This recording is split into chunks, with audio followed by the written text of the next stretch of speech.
Hello and welcome to 90 Production Films and Music. I am Dikshant and this is Inside a Movie. अगर आप इस channel पर नए आए हैं तो चैनल को सब्सक्राइब करना और बेल आइकन दबाना मत भूलना। हीर रांझा लैला मजनू इन सब की कहानी तो सबने सुनी है। हर कोई इन कहानियों की शुरुआत और अंत भी जानता है, मगर आज के दौर में ऐसी कहानियां मिलना थोड़ा मुश्किल है ना? आज की फास्ट और प्रैक्टिकल दुनिया में डेटिंग एप्स पर लोगों की भीड़ प्यार ढूंढने की कोशिश करती है और कई बार उन्हें वो प्यार मिल भी जाता है। मगर क्या कभी आपने सोचा है कि आज की दुनिया में जब दो लोग एक दूसरे से मिलते हैं तो उनके दिमाग में क्या चलता है? इसी सोच को 2025 की फिल्म मैडली में एक इंटरेस्टिंग कॉन्सेप्ट के साथ दिखाया गया है और ये फिल्म उसी टीम ने बनाई है जिसने 2016 में परफेक्ट स्ट्रेंजर्स नाम की वो फिल्म बनाई थी, जिस फिल्म के दुनिया में सबसे ज्यादा रीमेक्स बने हैं और आपने भी उसका एक रीमेक देखा है। तो चलिए इस मजेदार कहानी को जानते हैं और दो लोगों की सोच और दिमाग में छिपे कैरेक्टर्स को देखते हैं। कहानी की शुरुआत एक कमरे से होती है जहां सामान बिखरा पड़ा है और जहां चार मर्द रहते हैं। प्रोफेसर जो समझदारी की बातें करता है, एरोस जो सिर्फ फिजिकल रिलेशनशिप की बातें करता है, रोमियो जो प्यार करना चाहता है और विलियम जो सिर्फ आराम करता है और अपनी ही दुनिया में खोया रहता है। ये चारों मर्द असल में इंसान नहीं बल्कि एक आदमी के दिमाग में रहने वाले इमोशंस और कैरेक्टर्स हैं, बिल्कुल इनसाइड आउट फिल्म के कैरेक्टर्स की तरह। ये कमरा 50 साल के स्कूल टीचर पिएरो का दिमाग है जो एक डेट पर जा रहा है। ये चार लोग पिएरो के दिमाग में घूम रही अलग अलग तरह की सोच को दिखाते हैं, क्योंकि हमारी हर एक सोच एक तरह से दिमाग में डिस्कशन की तरह चलती रहती है। पिएरो इस डेट के लिए 35 साल की लारा के घर पहुंचा, जिसके दिमाग में भी चार अलग औरतें थी। वो सब एक डिस्कशन करके लारा को समझा रही थी कि उसे डेट के लिए अपने घर का माहौल कैसा रखना चाहिए, मगर ये देखकर पिएरो भी कंफ्यूज हो गया।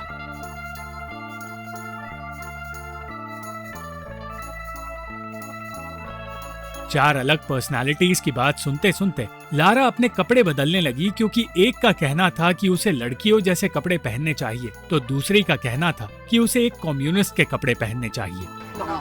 किसी तरह अपने दिमाग में घूम रही बातों को कंट्रोल करके पिएरो उस घर में घुसा, मगर अंधेरे की वजह से वो बार बार अपने आप को चोट पहुंचाता रहा। पड़ोसियों की तरह लारा की पर्सनालिटीज पिएरो को और पिएरो की पर्सनालिटीज लारा को देखते रहे और अपने थॉट्स को कंट्रोल करके पिएरो और लारा एक दूसरे से बातें करने लगे। ट्रिली जो लारा के दिमाग का वो हिस्सा है जिसे सब कुछ परफेक्ट चाहिए, लारा को बकवास करते देख परेशान होने लगी। शेजिया जो कि लारा का वो हिस्सा है जिसे मर्दों पर भरोसा नहीं, एक अनजान मर्द को अपने सामने देखकर डर गई और शेजिया की ही तरह विलियम भी एक अनजान औरत के घर में अजीब सा महसूस करने लगा। अल्फा की फेमिनिस्ट पर्सनालिटी चाहती थी कि पिएरो वो काम करे जो लारा कर रही है और उसकी बात सुनकर लारा ने पिएरो से कह दिया कि उसे मर्द होने के नाते कुछ करना चाहिए। अब लारा और पिएरो दोनों के दिमाग में मौजूद लोग ये सोच रहे थे कि उन दोनों ने डेट बर्बाद कर दिया है। लारा ने हंसी मजाक करके हालात संभालने की कोशिश की और एक बार के लिए उसे लगा कि पिएरो को उसका मजाक पसंद नहीं आया, मगर पिएरो खुद भी मस्ती मजाक करना पसंद करता है। उन दोनों ने एक खेल खेला जहां वो एक दूसरे की आंखों में देखकर एक दूसरे के बचपन को इमेजिन करेंगे ताकि वो एक दूसरे को समझ पाए। मगर शेजिया उस वक्त घर की दीवारों के बारे में सोच रही थी और प्रोफेसर अर्जेंटीना के फुटबॉल प्लेयर्स के बारे में, इसलिए लारा और पिएरो को एक दूसरे से झूठ कहना पड़ा। लारा ट्रिली की वजह से ऐसी कुछ बातें बोलने लगी जो एरोस को पसंद आई, मगर लारा की दूसरी पर्सनालिटीज को पसंद नहीं आई। ट्रिली कहने लगी कि अगर उन्हें उसकी बातें पसंद नहीं है तो वो वहाँ से चली जाएगी, मगर वो सब जानते थे कि वहाँ से कोई भी निकल नहीं सकता। अचानक लारा को डकार और हिचकियाँ आने लगी और उसकी हिचकियों का इलाज करने के लिए पिएरो ने उसे डरा दिया।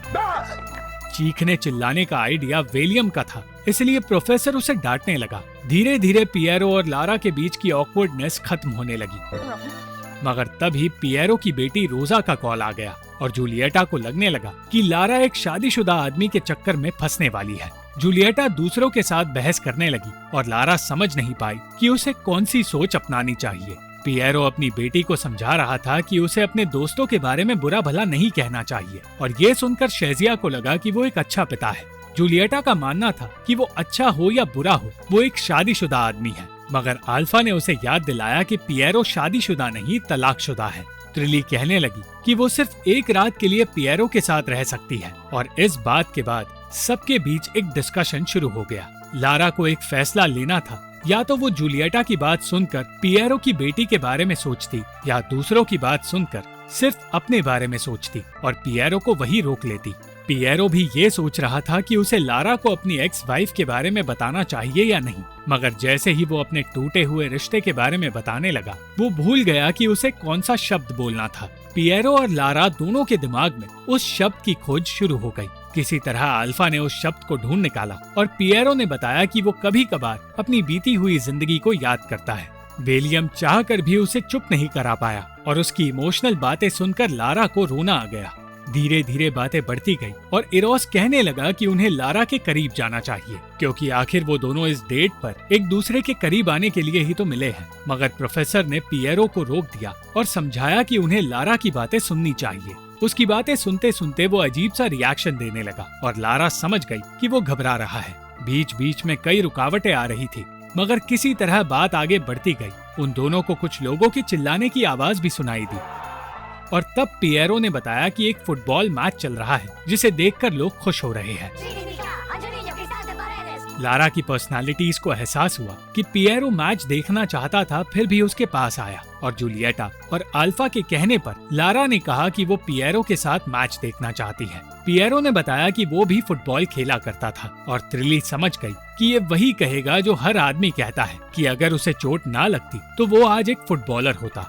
लारा और पिएरो एक दूसरे को अपने शरीर पर मौजूद चोट के निशान दिखाने लगे और जैसे ही उन्हें लगा कि अब वो करीब आ सकते हैं, लारा को एक कॉल आ गया और उसे घर से बाहर जाना पड़ा। पिएरो अकेले रहकर उस घर में मौजूद चीजें देखने लगा और उसकी सारी पर्सनालिटीज उसे लारा पर नजर रखने के लिए उकसाने लगी। उन्होंने देखा कि लारा नीचे किसी आदमी से मिलने गई है जो उसे कोई तोहफा दे रहा है और उन्हें लगने लगा कि पिएरो ने लारा को हमेशा के लिए खो दिया है। ये सब कुछ देखकर उन बाकियों से ज्यादा रोमियो निराश हुआ, क्योंकि वो प्यार ढूंढ रहा था और अब लारा को किसी और के साथ देखकर उसके सारे सपने टूट गए। बहुत देर तक वो सब निराश रहे और जब लारा वापस लौट कर आई तो पिएरो समझ गया कि वो परेशान है। लारा ने उसे बताया कि 2 महीने पहले तक उसका एक शादीशुदा आदमी के साथ अफेयर था, जिसका कहना था कि वो अपनी पत्नी को छोड़ देगा, मगर अब वो उस आदमी की झूठी बातों की वजह से उसे छोड़ चुकी है और कभी उसके पास वापस नहीं जाना चाहती। उस वक्त पिएरो को लगा कि उसे वहाँ से चले जाना चाहिए,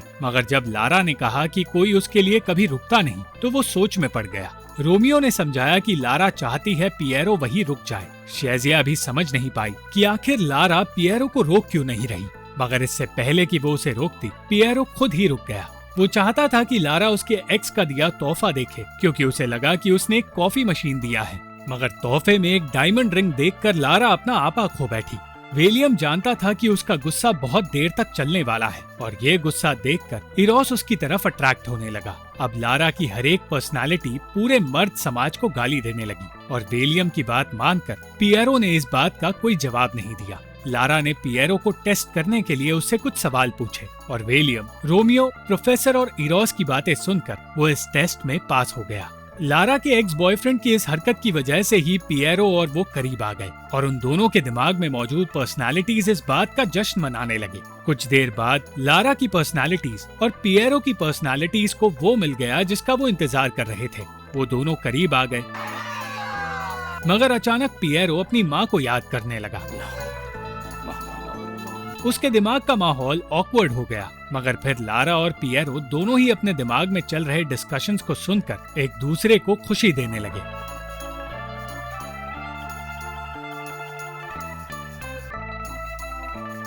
वो सब के सब इतना ज्यादा खुश हो गए कि वो नाचने गाने लगे।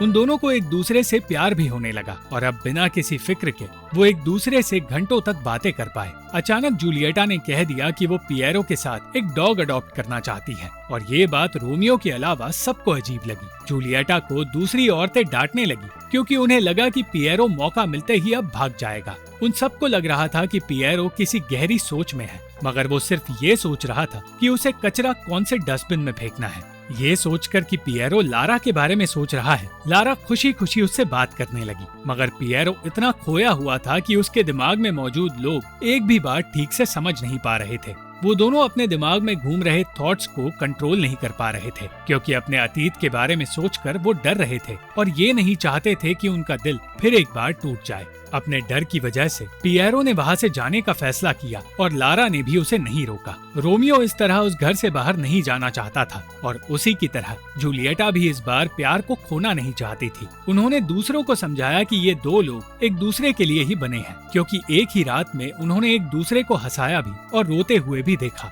बहुत देर तक अपनी सोच से लड़ने के बाद पिएरो वहाँ से चला गया और लारा भी उसे रोक नहीं पाई। मगर कुछ ही देर बाद पिएरो वापस लौट कर आ गया और लारा के साथ साथ उसकी पर्सनालिटीज ने भी प्यार को एक और मौका दिया।